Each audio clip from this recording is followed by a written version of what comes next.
سورہ فاتحہ واقعی عجیب ہے۔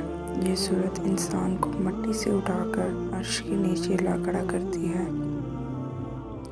ہمیں عدم سے وجود میں لانے والا، پیدا کرنے والا کون؟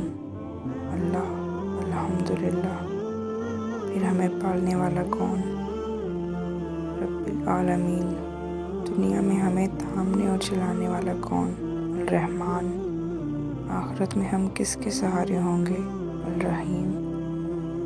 ہمیں دار دنیا سے آخرت منتقل کرنے والا اور وہاں ہمیں انصاف دینے والا، مالک یوم الدین۔ جب ہماری پیدائش سے لے کر ہمیں اگلے جہاں لے جانے والا صرف اللہ، تو بس پھر بھی اسی کے بندے، اسی کے غلام۔ ایاک نعبد۔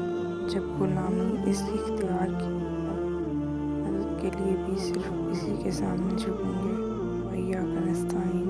مانگو کیا مانگتے ہو، یا اللہ آپ سے آپ ہی کو مانگتے ہیں، وہ راستہ جو سیدھا آپ تک پہنچا دے۔ اہدنا الصراط المستقیم۔